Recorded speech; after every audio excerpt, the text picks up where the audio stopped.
Welcome, everyone. I'm Reverend Shara, and I welcome all of you here in person and all of you online. And a special shout out to the group at Sunnycrest, Kirk's residence. I know you're having a celebration of life watch party. Well, thank you for being such beautiful friends and neighbors to Kirk, someone we all love very, very much. And for all of you online, welcome to Unity of Tustin. Welcome to our meditation gardens. This has been the spiritual home of Kirk Reeve for some 30 plus years. And it is beautiful to do and to honor him with this celebration of life. And we call these memorial services celebrations of life. And quite honestly, I sometimes find it's a bit of a euphemism. You know, when we say celebration of life, we don't have to use the word death. We don't have to acknowledge grief, suffering, and transitions that come as we lose people we love. And yet, while welcoming the grief, because the grief is beautiful, the grief is healthy, it's normal, it's part of the process of acknowledging how much we loved the person. So while we want to bring in the grief, to me, this truly is a celebration of life. Celebration of an extraordinary human who lived a full 91 years with all of his faculties intact, surrounded by a loving family who took good care of him and each other during his final decline, who lived fully and who died well, at peace, with faith that the journey continues, and he couldn't wait to find out what's going to happen. So we gather today to celebrate the life of Kirk Reeve, a man of the mind and a man of the heart. Kirk was a unity metaphysician, a metaphysician extraordinaire. In our unity movement, everything, life, the Bible, scripture, sacred text, it's all the finger pointing to the moon. And we interpret not literally scripture. We interpret the poetry, the deeper meanings it is pointing to. And Kirk was a master at this level of interpretation. And he was as much my mentor as I was his minister. He was a writer of children's books. He was a deep thinker. He saw our nation as a bearer of light, and he always held space for the sacred questions of our time. And he specifically asked in his final wishes to be celebrated here in this community among all of you. So thank you for being part of this true celebration of life. Kirk lived 91 years on this earth, and he spent them cultivating what our Unity co-founders Charles and Myrtle Fillmore called disciplined right thinking. The deep understanding that our thoughts are not merely reactions to the world, but they're blueprints for it. They're creation of it. They form the shape in which we create and relate to our lives. The Fillmores taught that the mind, when aligned with divine mind, becomes a creative instrument. It's part of our birthright to claim this and use this in the world. And Kirk not only understood this, he quintessentially lived this. He knew that transformation doesn't happen by accident or by waiting for outer circumstances to change. It happens, transformation, he would say, according to his favorite scripture from the book of Paul, by the renewal of your mind. This was his favorite scripture, and through daily devotional practice of thinking thoughts that are true, that are loving, that are aligned with the highest vision of who we are and who we can become, he presenced himself in all of his environments. So we gather to honor a man who understood that spirit and mind are not separate, that the sharp intellect is most fully alive when it serves the loving heart. So with that alignment, let us begin. And I invite you to close your eyes. And if you'd like, take a deep breath in and release, settling into your seat and turning your attention inwards as we begin with an opening prayer.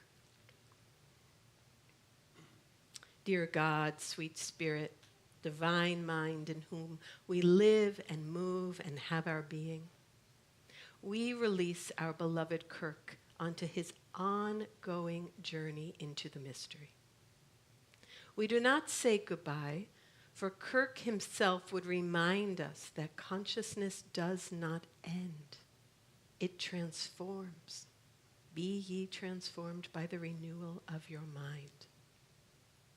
He believed that the soul continues its sacred work, whether in this world or in others, always learning, always growing, and always being renewed. Kirk, you told me you believed you would be here today, looking down on all of us, maybe even playing a trick or two. You said the Creator had more for you to do, and we trust that is so. Your ship has not diminished. It has only sailed beyond our sight to shores where other eyes are watching, where other voices are ready to take up the glad shout, "Here he comes." For those of us who remain, we ask for the peace that surpasses understanding.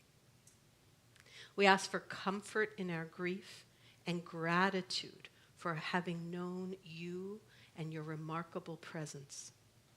And we ask for the courage to continue the renewal of our own minds and to carry forward the light you so carried well.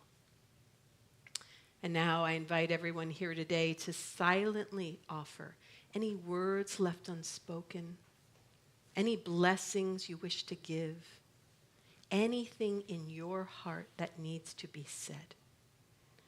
Right now, I invite you to speak it inwardly and release it into the loving heart of God.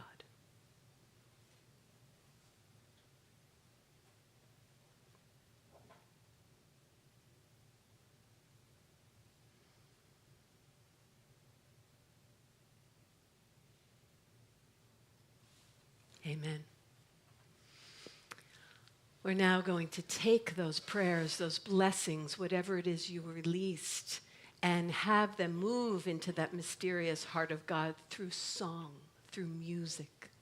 And we are beyond grateful to have with us today a phenomenal duo in Tina Meeks and Carol Roman. And I will say that these two accomplished musicians were the ones who facilitated the music for Kirk's wife at her celebration of life some 10 years ago. And it left such a mark. One of his specific requests was to have them here today for his celebration of life. And we know from David that Kirk was a love of jazz, big band jazz, old classic jazz. And we will have some of that energy and enthusiasm brought forward in the song selections today. So we invite Tina Meeks and Carol Roman.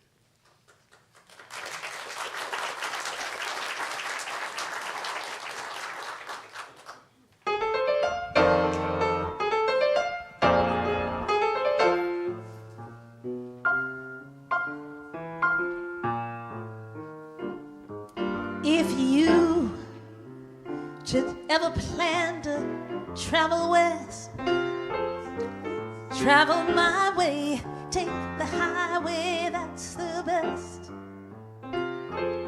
Get your kicks on Route 66.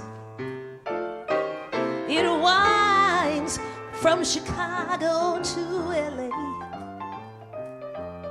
more than 2,000 miles all the way. Get your kicks on Route 66. Now you go through St. Louis, Joplin, Missouri, Oklahoma City looks mighty pretty. You see Amarillo, Gallup, New Mexico, Flagstaff, Arizona, don't forget Winona, Kingston, Boston, San Bernardino. Won't you get hip to this timely tune when you make that California trip? Get your kicks on Route 66. Ooh.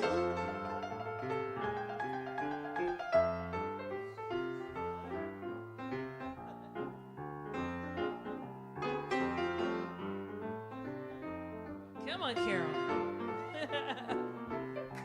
Hey, yeah, shoo-be-doo-be-doo-ba-ba.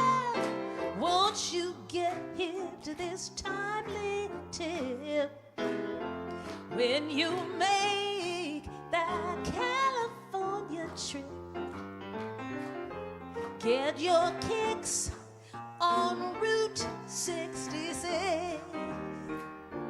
Get your kicks on Route 66.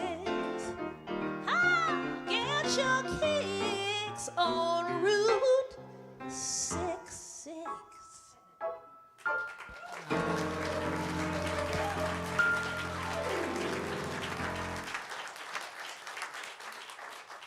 I can tell you with the authority of my ministership that Kirk approved. I saw him in a convertible, driving down Route 66, waving, taking it straight to the next journey, to the next. And I saw us. It's like, are we allowed to snap? Is that allowed with grief? And a lot of what we teach in Unity is the both and. You know, we can really bring in the joy. We can really bring in the honoring, the joyful grief, because Kirk brought a lot of love. And we should rejoice in that, even as we adjust to him not being here quite in physical form. And that's who he was. He was not a man who thought in narrow terms. He was very broad. When we would meet either here on campus or at Mimi's Cafe or the cafe near his residence, and in those final sacred weeks in his chair or next to his bedside, he never talked about life or love or politics in a way most people do. He didn't see parties or sides. He saw values. He saw what matters most underneath all the expression. And he saw consciousness expressing himself through individuals, institutions, and nations. What I loved about talking with Kirk about spiritual things and about human things is that his answers were never predictable. Even talking about politics, he talked about the mantle our country wore as the bearers of democracy and whether we were still wanting to wear that mantle. It was those types of terms. It was that type of broadness. It was the truth underneath the appearance that he found most interesting. He thought deeply about life, and where he very much inhabited the life of a very sharp mind, he was equally informed by his spiritual heart. You could say he had a heart-centered brain, or perhaps a spiritually oriented divine mind. Kirk wrote children's books, and Karen will talk more about that. And these are beautiful books full of wise love and practical instruction. He focused on Spanish-speaking protagonists because he noticed they were underrepresented in youth literature. He wanted to create inspiring role models during those formative years when the brain wasn't quite so calcified and rigid, and where it was open to being seated and formed by these values that undergirded all of life, of which he related to directly. And as a unity metaphysician, Kirk deeply understood the unity principle that thoughts held in mind produce after their kind. But he went further than a superficial interpretation. He knew that disciplined right thinking isn't about pretending negative circumstances don't exist. It's also about recognizing that our consciousness is the lens through which we perceive and shape reality. And that is deeply empowering because that is something that we claim and cannot be taken from us. The mind, properly trained and spiritually attuned, becomes a co-creator with the divine. Be ye transformed by the renewal of this mind. When we go off course, we can renew and come back to center again and again. And Kirk spent a lifetime in that renewal, that ongoing transformation, never static, always becoming. He also believed in reincarnation, the soul's continuing journey, whether in this world or in those that we don't quite understand. He saw death not as an ending, but as a doorway, another turn in an eternal spiral of growth and expression. And perhaps most remarkably, Kirk talked about his own transition with complete clarity and peace. He would say to me with confidence that Creator had more for him to do. He just didn't know exactly what. He told me he'd come to my first service after his passing and maybe play a trick. And some of you may know we have this ongoing sitcom about lighting the Christ candle. And I, on my first service, was very clear I was not going to be part of that sitcom. So I had a special lighter all ready, it worked, I could reach the candle, it was all perfect, and then I go to do it, and the lighter is gone. And I became part of that sitcom. And Deanna had to give me advice on what I should do, and it became this interdependent game. And then at the end of service, Marco comes to move my binder, and there's the lighter. So he kept his word, even in his next iteration.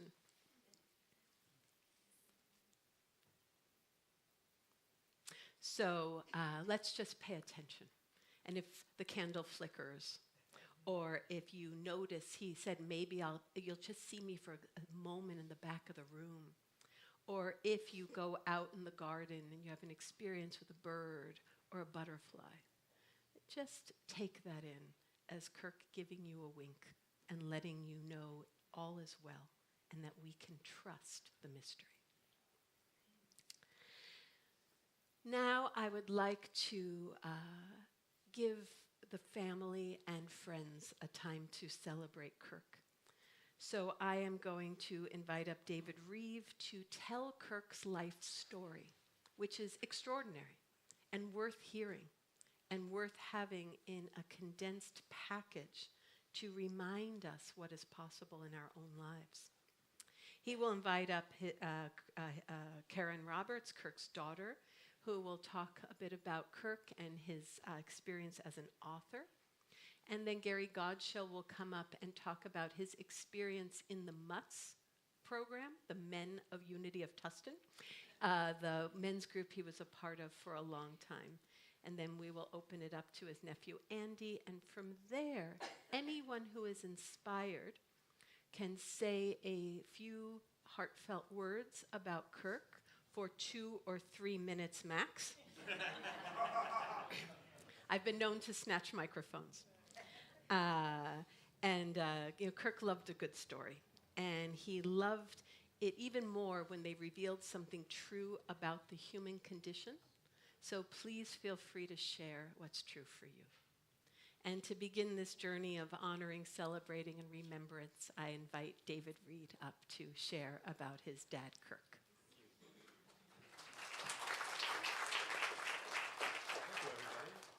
Is this working okay? No, it's Don't touch it. They'll do it. They'll do it back here. Yeah, there we go. There Now, you go. if it was up to me to do it, this would be a lot of shouting. Thank you all. Good to see so many familiar faces. You know, I've been accompanying my dad here for the last little while, but actually go back probably 10 or 12 years. He goes back 30 years here. So for any of you, is it your first time here? Raise your hand if it's your first time. Okay. So this is his church. We didn't rent this. This isn't a facade. This is his place, right? This is his chair. I don't know why that's his chair, but that's the one he always preferred to sit in. How long back does that go? I've been here 5 years. Okay. At least. If he came in that door and there was someone else in that chair, I would hear about it. He didn't grumble about much, but he liked that chair. I'm not sure why. So we have some flowers there as he's joining us. I'm going to read a bit. Sorry, but he had quite a life. So I'm going to do my best to kind of reflect on it. And some of you may know him from his career as a teacher and school principal. Some may know him from his spiritual journey here at Unity. But we're going to go through it all. So, fill in some gaps in your learning, because he had a remarkable life. So forgive me as I read a little bit, but there's no way I could commit all of this into a speech and memorize it. So here we go. So Kirk, did you know he was born in Oregon? That's a piece of trivia. He doesn't talk about Oregon. I think he left at a very, very young age. He may have been a baby. And he grew up here in Southern California. He and his sister Diane's son Andy, you're going to meet him a little bit later. And they grew up around the Whittier area and went to school in Whittier. They spent a lot of time in Seal Beach, a favorite place of theirs, which is still marked by our family. Where's Michelle at? Who lives in Seal Beach. So that's a big part of his upbringing. The two of them went to school at Whittier College. And you can see him wearing his Whittier College sweatshirt there, representing Go Poets. At just 17 years old, while still in high school, Kirk joined the U.S. Naval Reserve in 1952, during a time when the Korean War had intensified and the draft boards across the country were increasingly active. Determined to pursue higher education before fulfilling his military obligation, Kirk chose a path that allowed him to do both. He balanced his college studies and service, developing the discipline and focus that would define much of his life. By his senior year of college, Kirk began considering a greater leadership role in the Navy. He applied for the Navy's Officer Candidate School in Newport, Rhode Island, and he was accepted. Shortly after graduation, he reported to training and, in 1956, was commissioned as an ensign, or an entry-level rank within the Navy. This marked his formal entry into the naval leadership and command. He then completed advanced, get this, cryptographic communications training before, I don't know how he felt about this, before being sent to Adak, Alaska, where he manned a naval communication station. Why Adak, Alaska? Well, this was located in the Aleutian Islands, which was strategically significant during the Cold War era as a communications and intelligence site. It was about 600 miles from Russia. He found the work intellectually engaging and valued the close personal relationships formed in this remote area and demanding environment. After approximately a year in Adak, he was ordered to Washington, D.C., where he served at the headquarters of the Naval Security Group. He enjoyed life and professional challenges in D.C. and extended his active duty service for one additional year. During this time with the Naval Security Group, Kirk was occasionally assigned duties that sounded far more dramatic than they turned out to be. He would tell stories. Maybe you have heard these stories before. I don't know what version you might have heard, but feel free to correct me. On one such assignment, he was instructed to deliver an important document to a hotel room in New York under circumstances that were somewhat top secret or mysterious. For this mission impossible, he was issued a service pistol and ammunition. Can you imagine Kirk with a gun? Yeah. I can't either. He later joked that hoping nothing remotely exciting was going to happen, but as the story goes, he kept the bullets in one pocket and the gun in the other. He never went looking for conflict. It was a small story told with a smile and perfectly reflected his caution, restraint, and good judgment. Another story had him visiting the White House, another mission.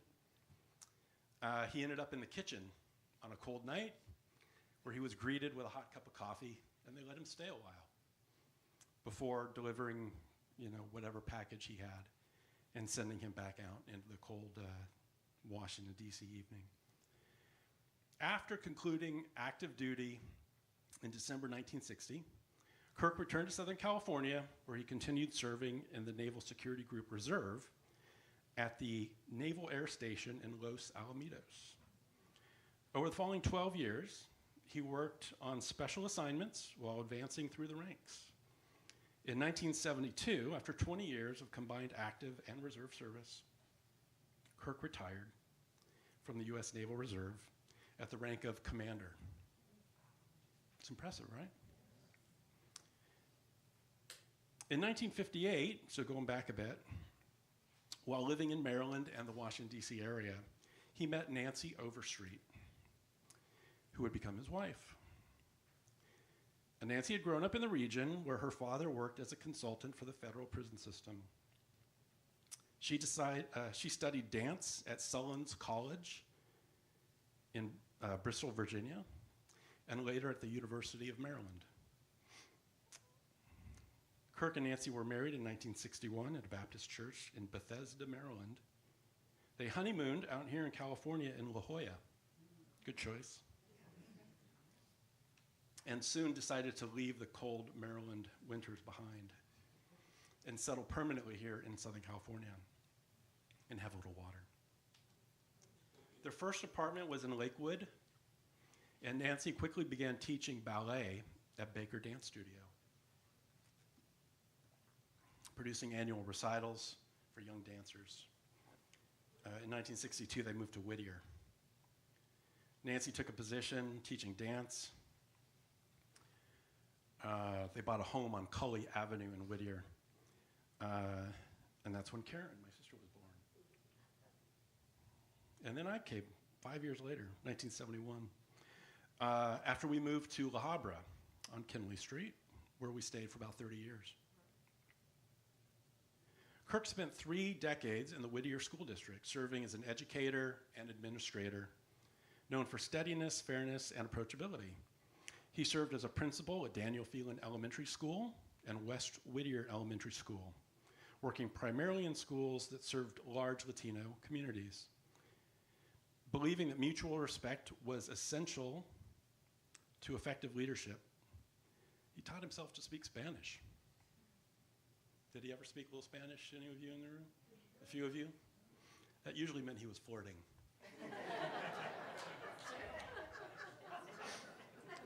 Teachers and parents alike recognized Kirk as a principal who led by example. One teacher described him as firm, fair, and honest, noting that he trusted educators to use their professional judgment and provided immediate support when issues arose.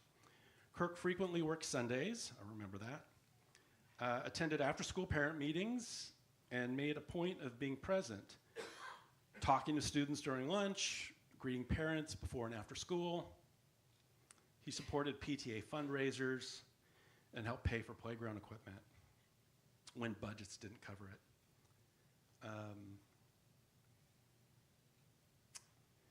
During his years as a school principal, he also made time for some personal routines. Did he ever beat any of you at handball? He's a pretty good handball player. Right here? You remember it, right? How are you doing? Yeah. He wasn't just smoking on the handball court. He did enjoy a cigar in the garage. Barbecued steaks, listened to Dodger games on the radio. Vince Scully often playing on the radio in our backyard. After retiring from school as a principal, he took a teaching job at South Hills Academy, remaining closely connected to students and the classroom. Anyone from South Hills here today? There we go. He bragged about how many doctors graduated. You wouldn't happen to be a PhD, would you? All right. He taught a lot of doctors. Well, welcome. Thank you. He taught math. So this was a very rewarding time for him. Despite retiring, Kirk was only getting started. It seemed some of his best years were actually ahead of him. Kirk's commitment to understanding people and communities shaped his writing. As an author, he drew from firsthand observations and experience, often focusing on East Los Angeles culture, families, and the everyday lives of young people. His first book, Lolo and Redlegs, became a local phenomenon in Whittier. I remember attending the book signing at a bookstore on Greenleaf Avenue in Whittier, and I tell you, there were lines going down the street. All the parents, everyone showed up. The bookstore owner said it was the largest autographing event he had had. In 2013, his writing career continued. He ended up at TKO Boxing Club in Santa Ana, where he was struck how youth boxing offered young people an alternative to gang culture. Structure, discipline, self-respect. That experience inspired his next novel for young readers called The Boxing Gloves. He went in to write a sequel called Nando's Slim Chance about a boy who joins a boxing gym to lose weight and regain his self-esteem. Son, Father, Corn, Mother was more of an adult novel that he wrote, inspired by the Grand Canyon. Pictures taken at the Grand Canyon. And he spent time, he told me, he says, I'm going to an Indian reservation. I'll be back Monday. So spent time doing a lot of research. I think he enjoyed that aspect of being a writer, was the opportunity to do research. So Kirk's commitment to service found a new expression for his work with veterans. At the Veterans Hospital, Medical Hospital in Long Beach, at age 84, he co-authored a peer-reviewed clinical study examining the aspects of healing touch, a complementary therapeutic approach to help veterans suffering from post-traumatic stress disorder. This is at 84. Not bad. Got a lot to look forward to. The research explored how non-invasive care would help reduce traumatic symptoms, working alongside traditional treatment. The study was published in Psychological Trauma Journal, a noted medical journal, and made meaningful improvements in the lives of veterans with PTSD. Across every chapter of his life, military, education, writing, and family, Kirk approached his responsibility with integrity, patience, and belief that the value of showing up consistently for others. His legacy endures through his family, all of us present here today, front row. His legacy endures through his family, his former students, his readers, their books in the back. No, we're not selling them. They're free. Enjoy one. He would love if you took a book with you, you know, as a way to, if you don't already have them. If you do, share with others. But it would be great if you could take a book with you. Yeah. Anyway, I'm going to stop there. Thank you so much. I'm going to bring my sister up here. Hi, everybody. Yes. Good morning, everyone. Thank you guys all for coming to my father's celebration of life. And what a life he's had. Very good one. As many of you know, researching and writing books for children and young adults was incredibly important to my dad. On the last day he was with us, I was fortunate enough to witness just how deeply he loved sharing the passion of writing with others. When a caregiver named Yvonne came in to check on him the last day he was alive, my father became very frustrated as he was trying to communicate something to her but could not get the words out. He was very weak at that time, and in his weakened state, had trouble speaking. He couldn't get the words out and became very, very stressed out and agitated, which I've never seen before in my father. Yvonne was able to calm him down and told him that later on we would give it a try again and see if we could figure out what he was saying. But he was determined to make us understand. She suddenly remembered that on a previous day they had talked about him signing his latest book for her. When she realized this, the relief and happiness on his face was unmistakable. He was so happy that we understood what he wanted to do. The very last thing my father did before the Lord took him home, was sign a book for Yvonne. It was such a powerful moment, one I will always remember. My father is truly the best person I'll ever know, and I'm so proud to call him my daddy.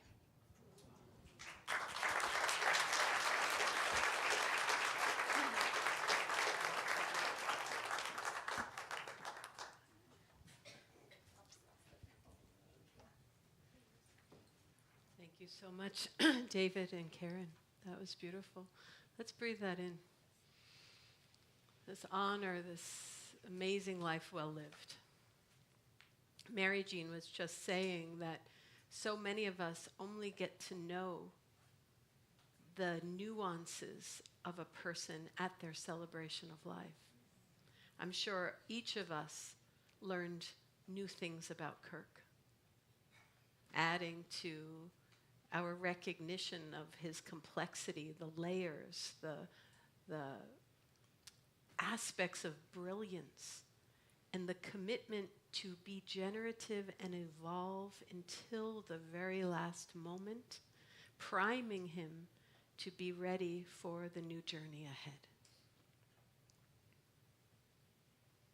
May we all be imbued with some of that fearlessness and trust fall into the unknown, knowing that we always have more gifts to give. And now to talk a bit about his experience with the mutts, I invite up top dog, Gary Godshall.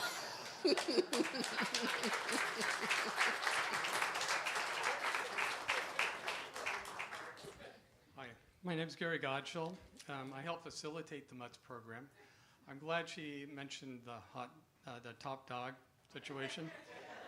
I've always found it amusing that the ladies really like calling the men's group the MUTS, which stands for the Men of the Unity of Tustin. So anyway, we meet every other Tuesday, share personal experiences, and study practical spiritual wisdom. Kirk was a contributor and a devoted member of the MUTS. It was an honor for all of us to have him as a friend. Kirk had a unique communication style, presented the conscious precision of each thought. If you ever listen to him talk, he's kind of very, very conscious about that. And so that was the way he presented himself in many of the discussions. During our meetings, he often shared essays that he wrote on spiritual topics and lessons gathered from others. He was truly a metaphysical scholar, offering insights on higher metaphysical principles. He often engaged us in discussing these topics. One of his favorite topics was the writings about Edgar Cayce, the sleeping prophet that was in the last century, who described amazing details of people present and and past lives, and the spiritual evolution of mankind. He was very, very into that, wanted to share and help us understand it. Kirk also shared a very profound mystical experience of an Indian who appeared to him.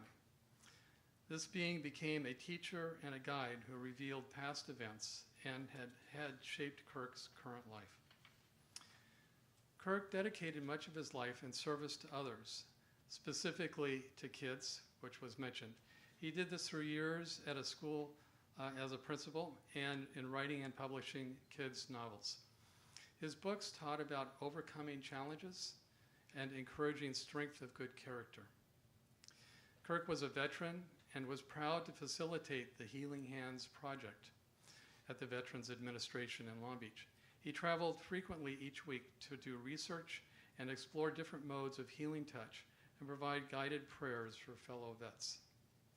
In addition to his service, Kirk loved time with his family and was especially fond, as we all mentioned, of the Grand Canyon trip, where he just enjoyed sharing the incredible beauty and vastness with those he really loved. Kirk has been described as having the core value of being truly open to opinions and thoughts. In his discussions, it was never to change someone else's thoughts or beliefs, but it was to listen and hear different perspectives, because it was all about spiritual growth, always learning and keeping the mind fresh. A dear friend of his, Aida, told me that a favorite quote that she shared with him was from Romans 12:2. And be not conformed to this world, but be transformed in the renewing of your mind, that you may prove what is the good and the acceptable and the perfect will of God. Kirk never was judgmental, never had a bad thing to say. He was also so accepting and was truly a very good listener. Towards the last couple of years of his life, he was challenged getting to church and to our meetings. So some of us went up to visit him, traveled to Fullerton. I met him a few times for breakfast at one of his favorite places, the Monkey Business. I don't know why he liked the name of that place, but where we had, he knew all the, he had been a patron for many years, and he knew all the staff there, from the cooks to the servers, and always greeted them with their name and greeted them warmly. Later on, when he couldn't drive, I would visit him at his place and wheel him down to a local corner food shop. I think he had really enjoyed our spiritual conversation as much as I did. Eventually, he was confined to his room and placed under hospice care to keep him comfortable. My second visit to him while he was under hospice care became the last time I saw him. Although he was very, very weak and slow to respond, mind still sharp, he said that he was comfortable and looking forward to his transition. He was looking forward to his life review, followed by a period of making amends, and then the joys beyond this world. He passed 3 days later. I am thankful that I had an opportunity to see him. The Mutts and I will greatly miss him in form, but I believe Kirk is with us in spirit. I sincerely believe that. I felt that as I was putting this together, that he was present there with me. He is truly an exceptional being, and we have been blessed knowing him. Godspeed, Kirk. Thank you for caring and being a part of our lives.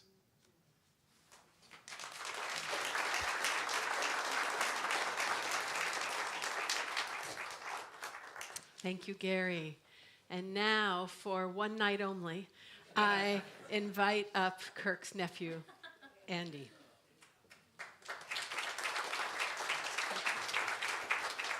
Thank you. So everybody that just spoke before me took all my good material. So we're really left with the rattlesnake story and the time that my Uncle Kirk taught me about jogging. So my first memory of my uncle couldn't have been 10 years old, maybe. And I noticed every morning would leave the house and be gone for a while and then come back.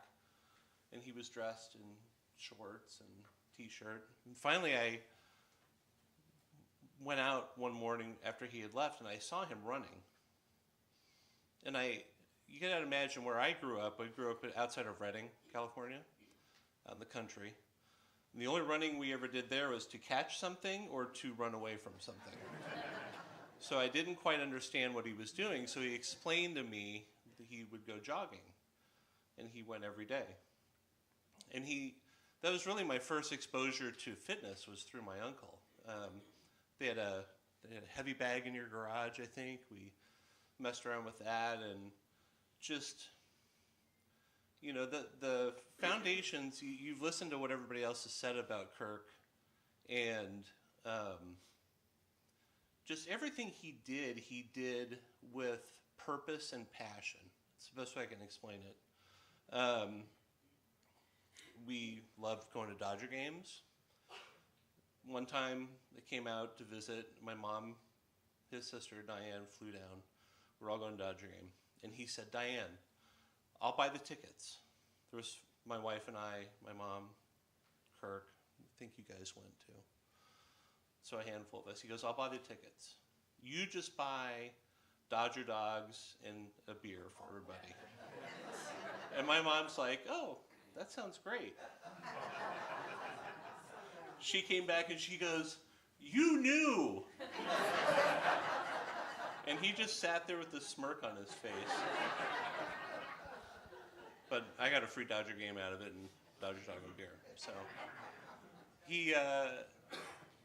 we would talk from time to time.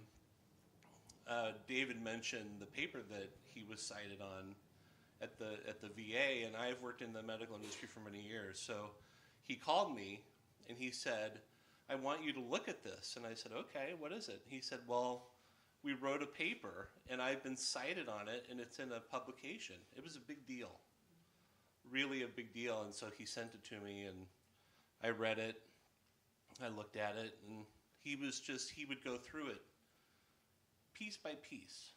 Like, he was very much a detailed person. He I don't know how to explain it. Like, scaled down in volume, but everything he did was of importance to him. And I knew that was of great importance. And he was what, 85? Somewhere in there? Yeah. I mean, so a few years after that, he called me. Well, this is probably when he was 90 or approaching 90.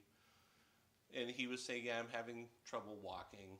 He goes, so I have to give up the VA. It's just too much. I can't do all this walking. He goes, so I'm looking for a new career. And I said, Uncle, are you ever just going to retire? Like, how about retire?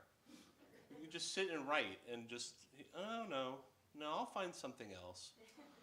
And honestly, if I look at Kirk, and I think this is a Reeve trait. We were talking about this last night. My grandfather, who lived to be 97, my mother, they all had this way about them of just nothing was going to stand in front of them. It was this positive momentum, and there was never judgment. There was never any negative talk. I could talk about politics and religion to my uncle, which is really rare, because he could have a conversation, and he could explain his beliefs, and he would listen to your beliefs, and he would never pass judgment. It was always a conversation, and that's really rare.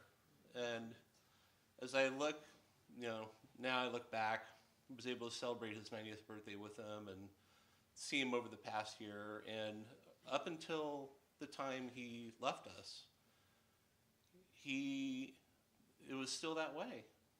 And I consider him probably one of the wealthiest men I've ever known. And I don't mean financially. He was certainly financially sound, but he never flaunted any of that.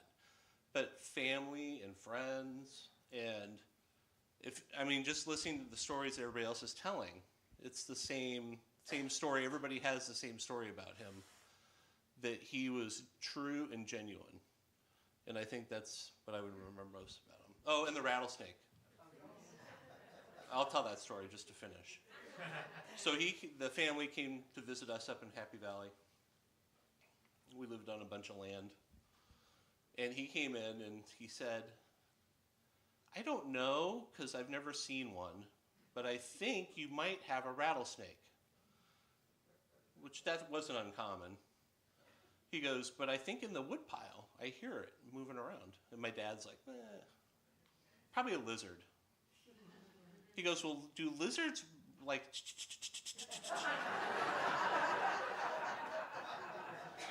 No, they don't. So we all went out, and the best my dad had was this little .22 pistol. That wasn't good enough, so we had to call a neighbor over, and with a shotgun. And we pulled the woodpile, and Uncle Kirk is there, pulling this woodpile apart.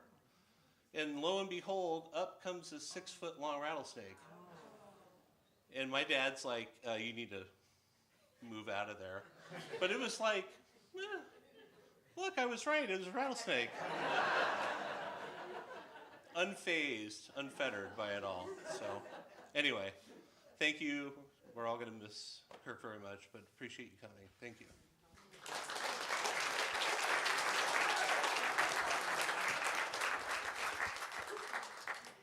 Now it's time for open sharing, personal sharing from the heart in honor of Kirk. So as inspired, and again, the 2 max 3-minute rule now applies.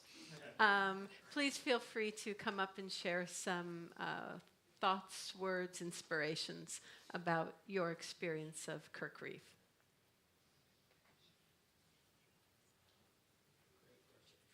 We've got 1 and then 2. Come on up, please. Thank you. And be sure to introduce yourself and say who you are and how you know Kirk. Thank you. Good morning, everyone. Good morning.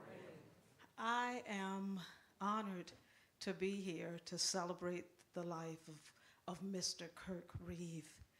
My name is June Davis, and Kirk and I taught at the same school, South Hills Academy. We have some South Hills Academy. Who? Okay, I see 2 back there, and then we have 2 over here. It was an honor to teach with him. I enjoyed having conversations with him.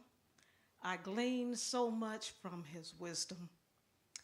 I laughed at his jokes. He had a sense of humor that was precious, and I appreciated the advice that he would always give me. Kirk taught math. He was in room 209. I taught history. I was in room 210. So we were neighbors. And I remember each morning when he would come to school, when we would get to work, I would see him walking down the hall with a cup of coffee in one hand and his briefcase in the other hand, and he was walking straight and tall. He always had a smile because he was ready to impart knowledge into his students. When I learned of the passing of Kirk, I saw it on Facebook, and I noticed that immediately comments came pouring in.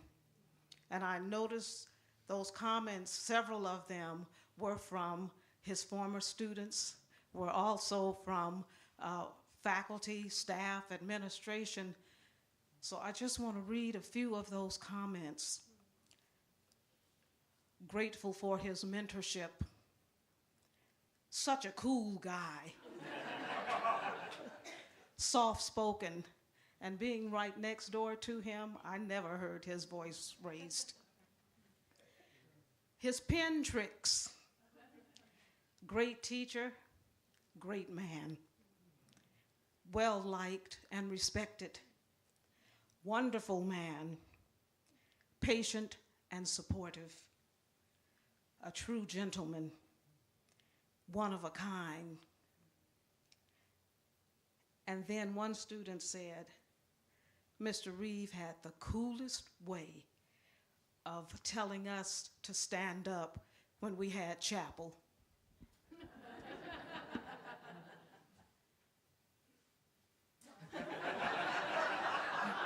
And that was the thumbs up for them to stand up. August 2024, Kirk graced us with his presence at South Hills Academy. We had an alumni reunion. And when Kirk came on that campus, he didn't come at the very beginning of the reunion. He came toward the end. And when he walked on the campus, everybody just rushed over to him like he was a celebrity. Well, I tell you, Mr. Kirk Reeve was a celebrity. He was a celebrity on the campus of South Hills Academy and will forever be a celebrity on that campus. He left a legacy of integrity and character, and he has his footprints on that campus. To the family, South Hills Academy considers it an honor to have had Mr. Reeve to pass through our lives, and we pray that God will continue to comfort you and grant you with his peace. Thank you.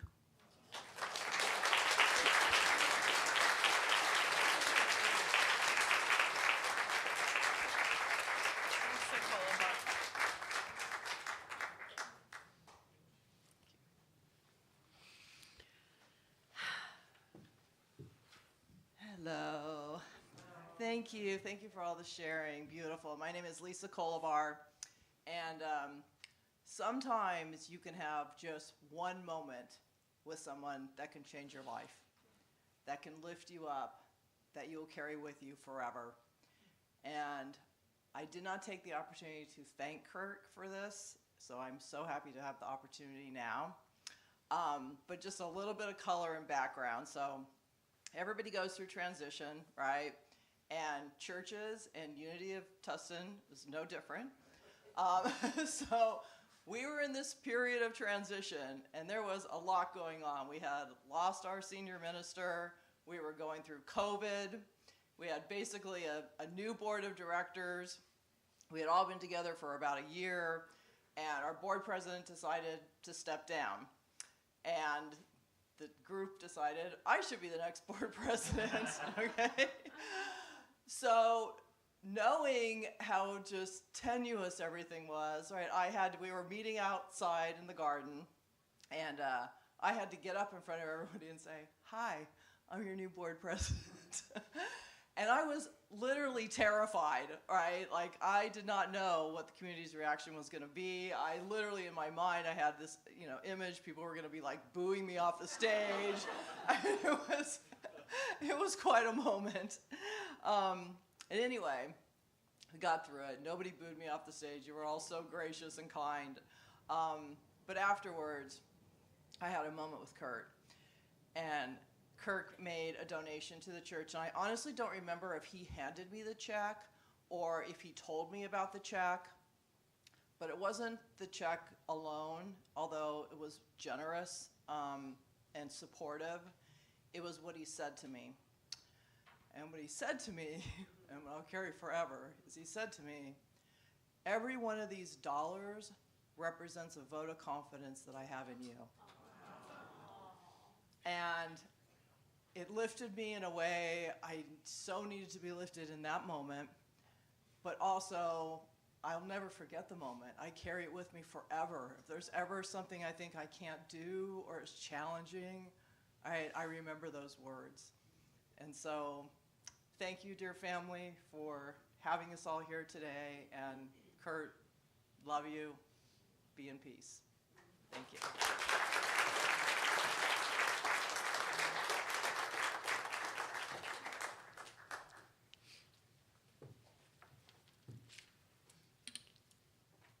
I'm here to speak for all the people in the Whittier City School District.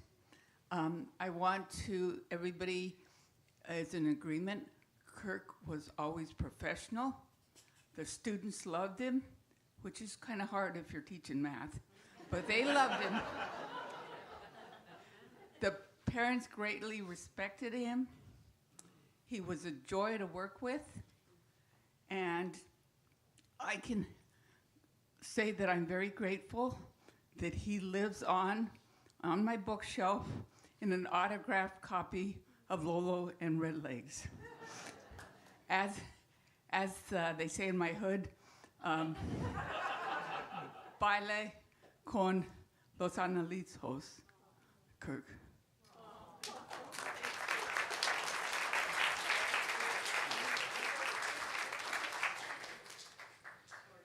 Who else is inspired to speak, please?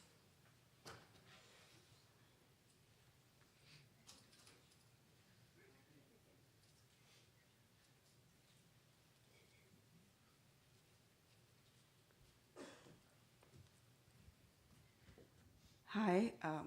First of all, I'm not a speaker. I don't do this very well, but my name is Mary Lara. I am the director of the TKO Boxing Club, which was mentioned earlier.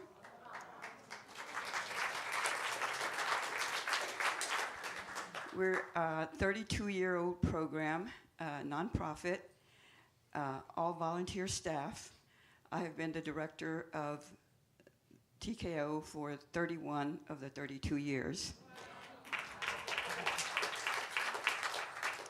So I've seen gentlemen that come in with their kids to join the club.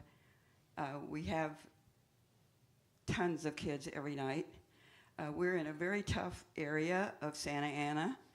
Back in 1993, there were a record number of homicides due to gang violence. So the following year, a gentleman, an activist, a local activist, started the TKO program to give local kids an alternate to joining gangs and using drugs. TKO was the perfect place for a kid to be and the parents to send their kids. We've had lots of success stories. We have a scholarship program. Our very first scholarship recipient is now a very successful attorney in Orange County. We have a couple of in the medical field. Our current scholarship recipient this past year is at UC Berkeley in his second semester and majoring in aerospace engineering.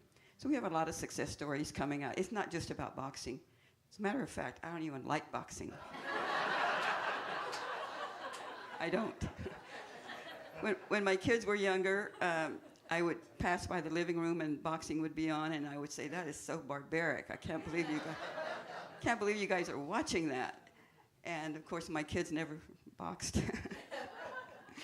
And they played all the other sports, but boxing was not an option. So, but anyway, when Kurt came into the gym, I don't know how he heard about us, but we were very happy that he did. But he would come in the gym and talk to the kids, kind of interviewing them, getting a little stories about their background and, what their lives were like and whatever. And so he ended up writing a couple of books where and I was so happy today to show up, and there were books out there. Books I've been trying to buy. I think I bought all the books from Amazon. But, you let the kids borrow them to take them home to read, and then they forget, and they don't bring them back. And so I've been trying to order some from Amazon, and out of stock, out of stock, out of stock. So this made my day. Thank you so much. Thank you, guys. Wonderful. Thank you, Mary. And thank you for your work. Hello, everyone. Good morning. I am Diana Robinson, the staff part of Sunnycrest Senior Living. I'm sorry. Kurt he has such a special place in all of our hearts, all of my residents' hearts. The day I was just walking and I saw Tom, one of his close friends, and he said, "I'm gonna go see Kirk." And I said, I'm gonna go see Kirk too. He was at the end, and I was like, I want to go see him and just say hello, and I'm thinking of him. And I saw David walking, and me and Tom was walking behind him, and we walked in, and that was the day. That was the evening, and my heart just dropped because I remember signing a job description saying I was going to do certain things at my job, and being a part of Sunnycrest has a very emotional impact on the seniors and the families that we helped. And I wanted to get up here and just say thank you to the family of Kirk. Thank you for allowing us to care for him. Thank you for allowing us to keep him comfortable even on his last day. He will continue to be honored at Sunnycrest, and he will continue to be remembered. So just thank you from the bottom of my heart.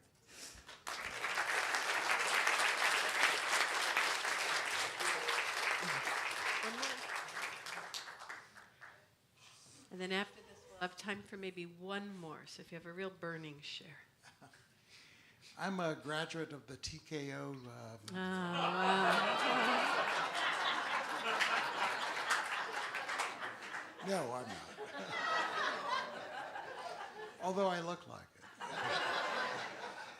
My name is Bruce Lubliner, and I am a friend of Kirk's. I first met him as my principal over at West Whittier School in the Whittier City School District. And then I got to know him as a good friend, a jazz partner. We went to several jazz concerts together. Just he knew my family, he knew my kids. My daughter, when she was real young and he would come over, she would call him Kirky.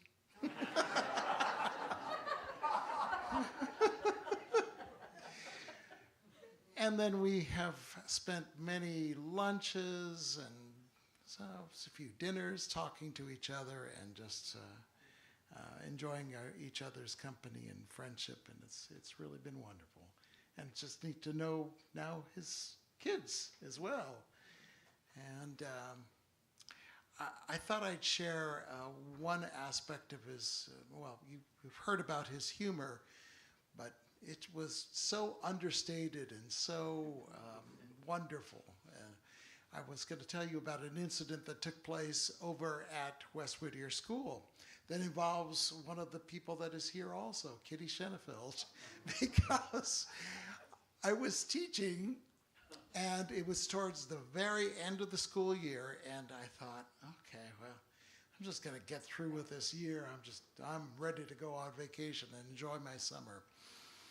I get word that from Kirk that he wanted to do one last observation of my class.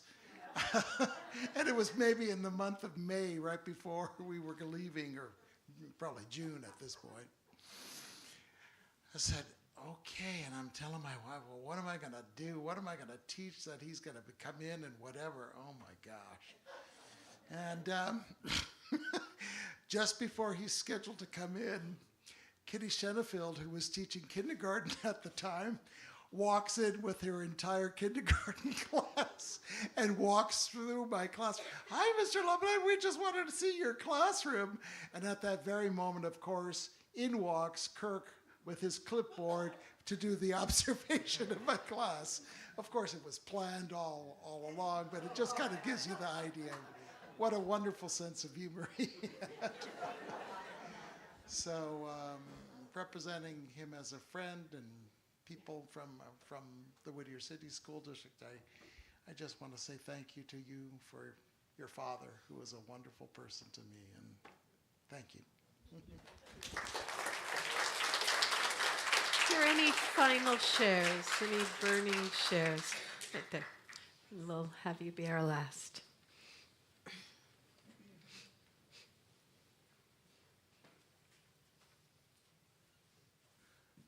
My name's Bob Mazzio, and I taught in the Whittier City School District for 40 years. Kirk and I worked together 1 year in 1972. He taught 6th, I taught 3rd. I had no idea how much he would influence my life. He bumped me out of my 6th grade position. He came to be the vice principal, and I was relegated to 3rd grade, which scared the living daylights out of me. But thanks to Kirk, I got primary grade experience, became a 3rd grade teacher, and then a principal thanks to Kirk. In 1980, Kirk beat me out for the job of principal at West Whittier.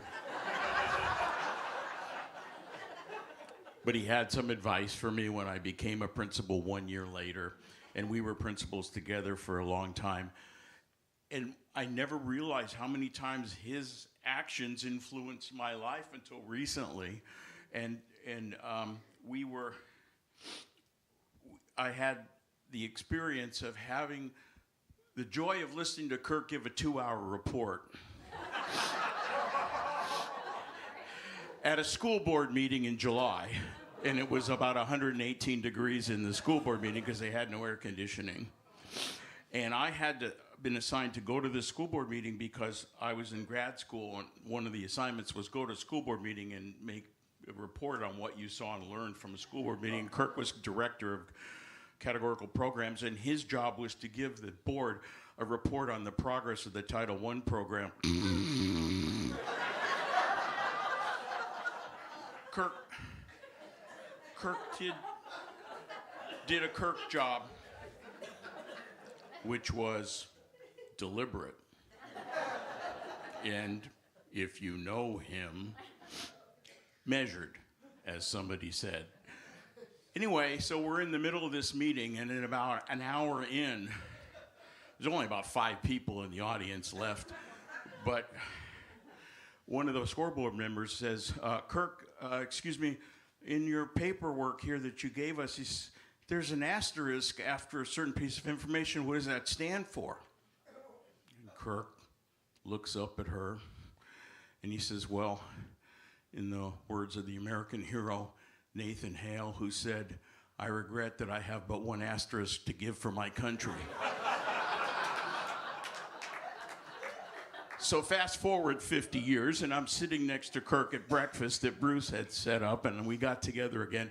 And I told him that story because it never left my mind that this measured, slow, direct, accurate guy could say the word asterisk to a school board member, and the place went nuts. 6 or 7 board members and administrators in the audience, and everybody cracked up. And it was just so much like Kirk, because he didn't even crack a smile. But he had no recollection of having done that, so I got to remind him of that wonderful day when he did that.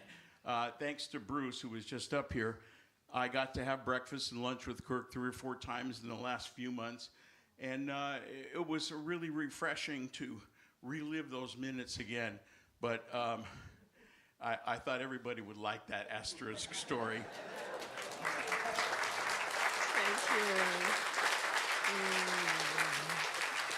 Let's take a deep breath. And for all of those who didn't get to tell your stories, please tell them to each other as we break bread after this celebration of life.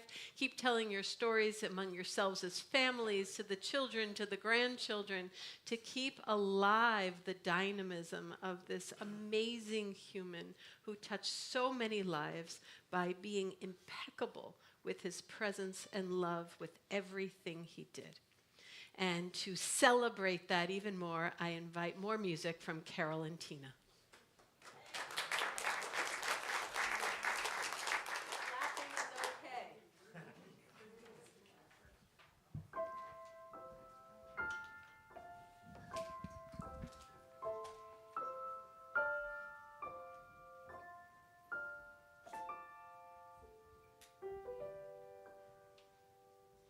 Cathedral bells were tolling, and the band played on.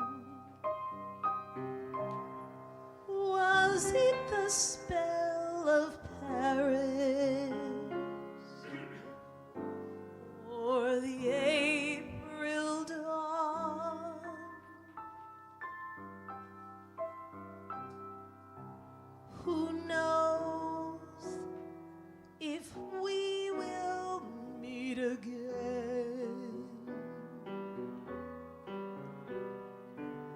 But though the chimes were ringing, still and sweet again,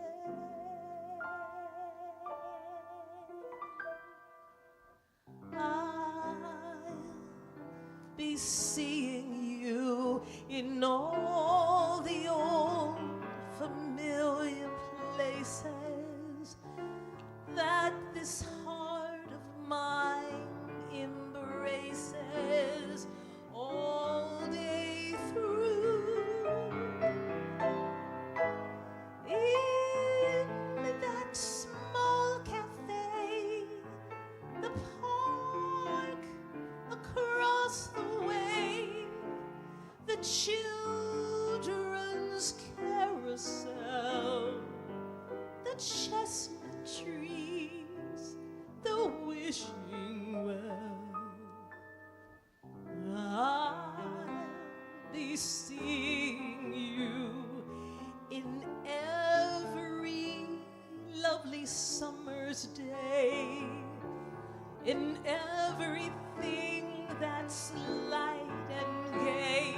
I'll always think of you that way. I'll find you in the morning sun, and when the night is through, I'll be looking at the moon, but I'll be seeing you.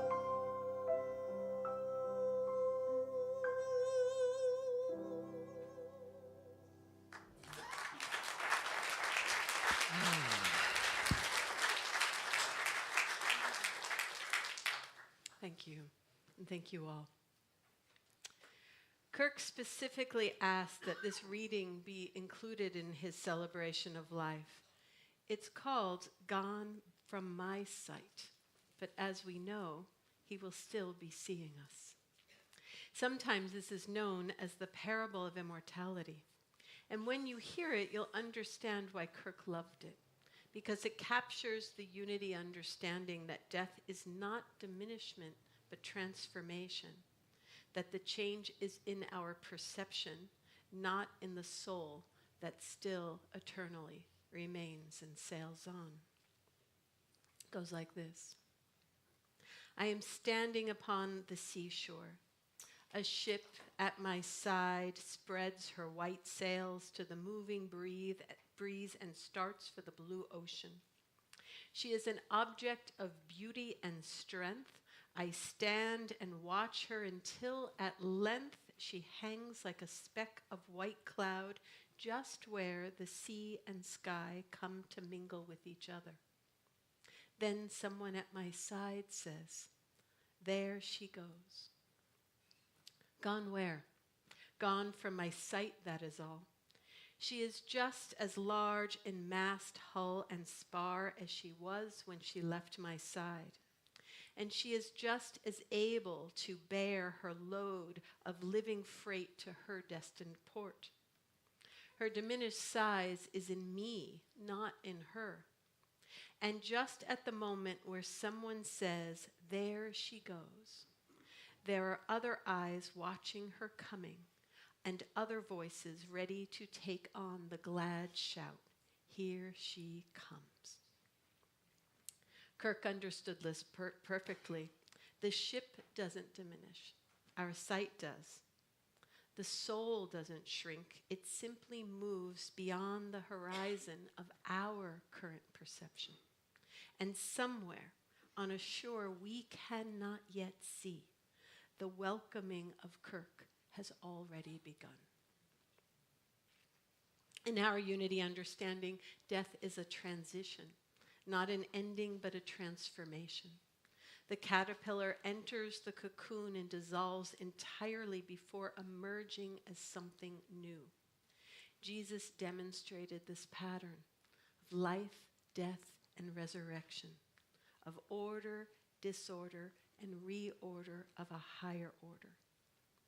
Kirk knew this.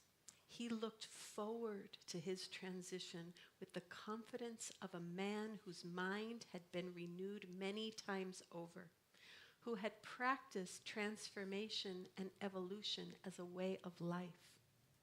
He knew that the Creator had more for him to do, and the Creator is the word he used to refer to God. And he trusted the process completely. So let us not grieve as those who have no hope. Let us grieve as those who understand that love never ends, that consciousness continues, and that somewhere, maybe in this world, maybe in others, Kirk's soul is already at work on his next retirement, his next career. And let us carry forward what Kirk gave us, the courage to think deeply, to see from the bird's eye view, to listen to all perspectives with curiosity, to write books for children who need to see themselves as heroes, to hold our nation to its highest promise, and to believe that transformation is not only always possible, it is our birthright. Be ye transformed by the renewal of your mind. Kirk lived this, Kirk embodied this, and Kirk invites us, even now, to continue this renewal in our own lives as part of his living legacy. Hundreds of candles can be lit from a single candle, and the brightness of the candle does not dim. Kirk, you remind us that love never decreases by being shared, and neither does wisdom or truth or the light of our renewed minds. We now light our inner candles from the blazing fire that was your life.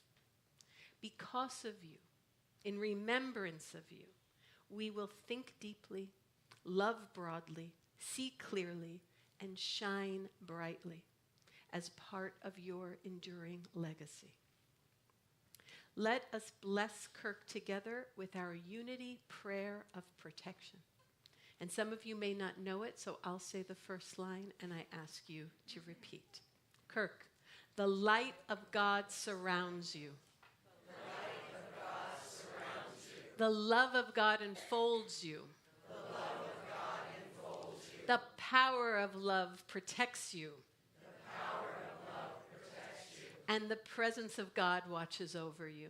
And the presence of God watches over you. Wherever you are, God is, and all is well. Wherever you are, God is, and all is well. With this prayer, we conclude our celebration of life. We send love and gratitude to each of you here today and those online. Kirk saw you, Kirk valued you, and as a longtime Mutz member and devoted servant of this community, he helped build the very ground on which we celebrate him. The entire Reeve family is graciously providing a Zove's buffet lunch in the garden. So please stay and continue the true celebration of the life of Kirk Reeve. And as we conclude, keep your eyes open because he told me he'd be here watching. So Godspeed, Kirk. We love you, we bless you, we truly appreciate you, and we behold the Christ you are and forever will be. And to send him off, we invite our final song from Tina Meeks and Carol Roman.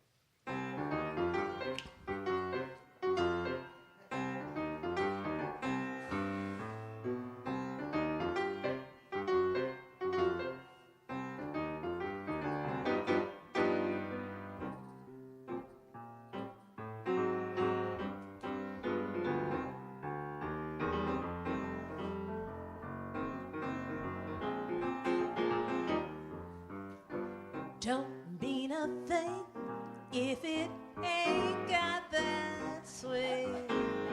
Do I, do I, do I, do I, do I, do I, yeah. Don't mean a thing.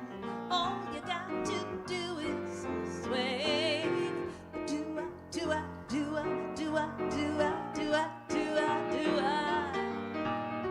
Makes no difference if it's cool or hot. Gotta give that rhythm everything you've got. It don't mean a thing if it ain't got that swing. Do I.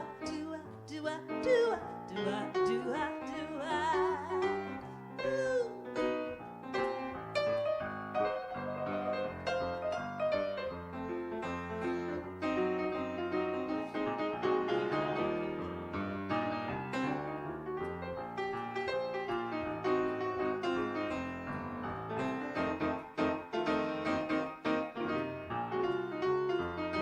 Well, it makes no difference if it's cool or hot.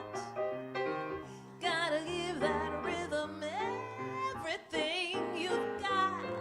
It don't mean a thing if it ain't got that swing.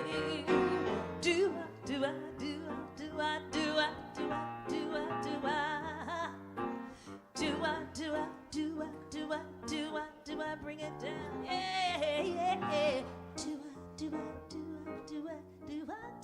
Do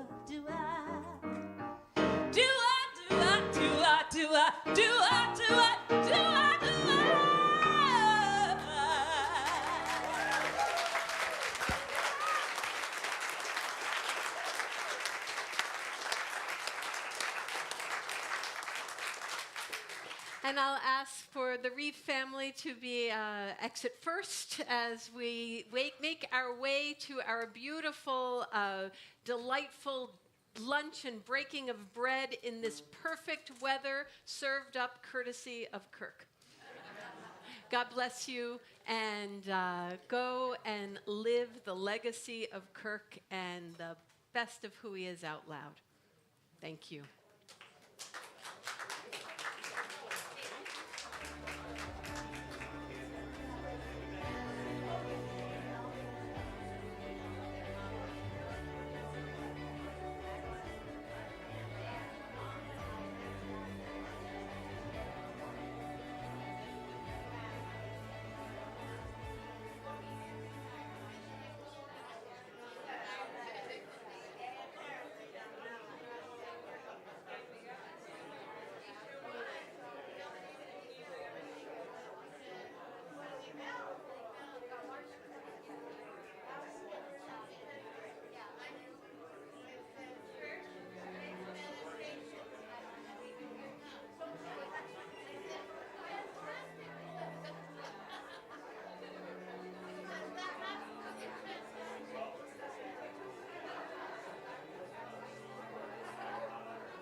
Higgins. How you doing?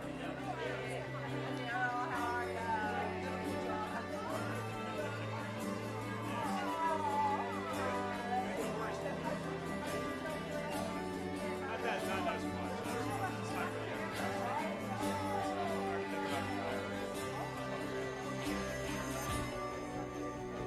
yeah. So, yeah. You know, like, we talk a lot about what you used to do. So, yeah, it's pretty impressive. How's Europe? Yeah, good to see you. Just go back.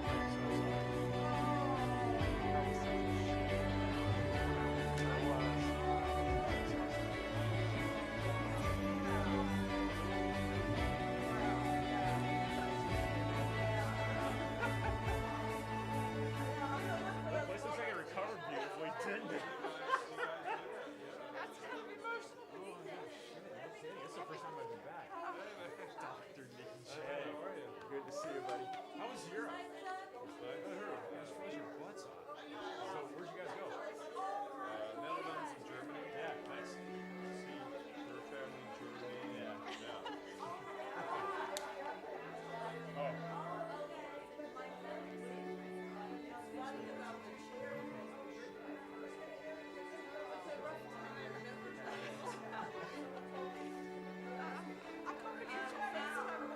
I've already come back from funerals. Yeah, no, it's it. Good time to get back. I mean, what you guys think of how one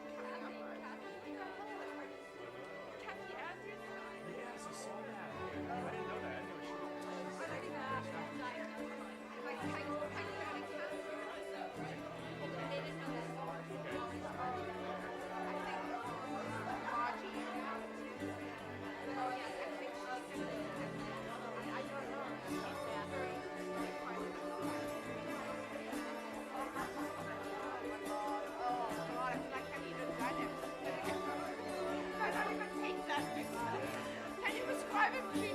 Maybe just read. I don't know at this I point. need something. Oh my god.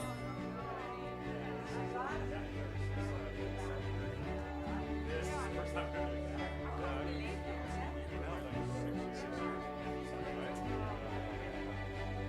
It was, oh my god.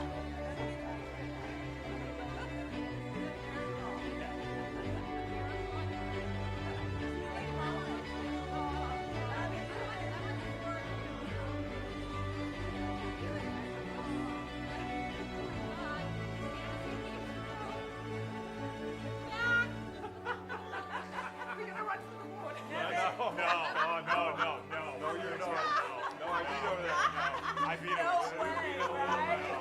Nobody would. Can we never do that again?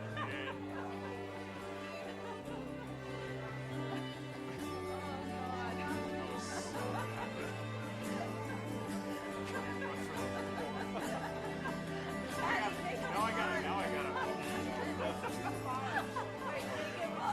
Maybe politics. Wait, get back. Patty, the other way. Yeah, okay. It's all right. I get this all the time when I'm taking your pictures. Yes. I feel awkward. No, you don't. You feel awkward about it. I think you're taller. That's all right. That's probably better. Oh! It's all right. It's all good. Another one? Oh my god.